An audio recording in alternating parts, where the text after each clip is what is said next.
Online shopping has been around since the start of the internet age. Since the beginning, it's mostly been the same. You add to cart the items you want and you check them out.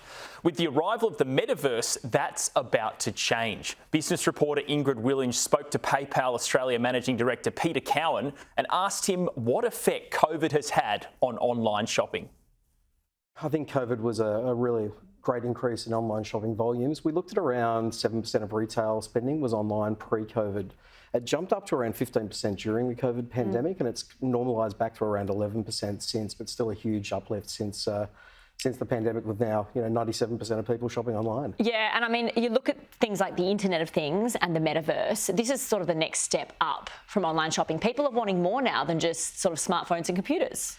Yeah, that's completely right. I think with the Internet of Things, which are effectively smart devices that are connected to the internet, so it could be a TV today, it could be your car or a fridge tomorrow, the next kind of wave of commerce. And then, the Metaverse is really an opportunity for kind of new digital worlds for people to immerse themselves in and I guess meet with people and interact and transact. Yeah, okay, because we talk about it a lot in terms of online shopping and shopping trends, but the Metaverse is used for so much more than that.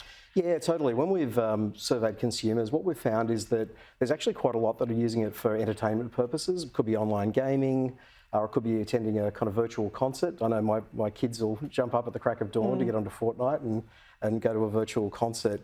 But there's also some business uses there. People are interacting with their colleagues and collaborating, or they might even be doing some training and going into the Metaverse to do that. So how can brands, because this is what's important for brands, take advantage of these trends in the Metaverse? Yeah, I think there's a few different ways. It's kind of the next iteration of social media. If you think about a few years ago, not many brands were probably on social, and now we're seeing that around 80% of brands are on social.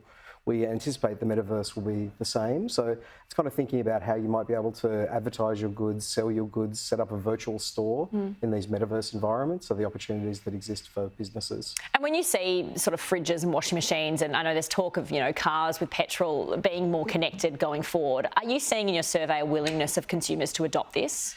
Yeah, we are. So about 50% of consumers are interested in their devices taking over some of those more mundane day-to-day activities. And when you dive into the details there, it's things like, allowing your fridge or your washing machine to monitor, or your printer to monitor, what it's currently got, what it needs, and then maybe make those purchases for you, so you don't have to worry about those kind of smaller things that are happening in your life. It's interesting because it doesn't just mean sort of the physical goes away. We often see an intersection, don't we, of physical and digital, people in stores checking their phones. How does this work? Yeah, actually that's a pretty amazing statistic. I think in the past people kind of used to do their research before they went shopping, then they'd go to the shop as that last mile to actually pick up goods. What we've seen now is that many people are actually in the store, actually checking prices or doing their research when they're actually shopping. It's around 20% of people, but if you actually go down to those younger millennials, it's almost 40% of people that are actually doing that. And many are actually making purchases off a competitor while they're in a store browsing. Well, it keeps stores competitive at this point, right, doesn't it? It does, yeah. I think it just demonstrates the importance for a business to kind of have a really competitive pricing strategy and promotions and make sure that they're actually able to kind of keep those customers in store and the retail experience, by making sure you're actually making people feel special when they're in the store. Because that's the difference, right? I mean, we talk about cash versus card and digital versus physical, but it is somewhat about experience. But the Metaverse goes one up on an online where it's just a transaction. The Metaverse is a full experience. Can it compare to the physical experience? Yeah, I think the Metaverse could actually kind of bridge both. So whilst there's a virtual world kind of situation today, I think the next stage is potentially augmented kind of reality, where you're actually in the physical world, but seeing things, a digital world overlay when you're in the physical world. But yeah, I think there's still a place for both in the future. And I guess PayPal comes into this as well with security, because that's a question a lot of people have when, they're putting their card down, they're putting their money down online. Are the concerns around sort of fraud and security warranted? Are there ways that this is mitigated? Yeah, I think if you look at just general e-commerce, the feedback we had from customers was that, safety security concerns were still a driver of people pulling out of a purchase.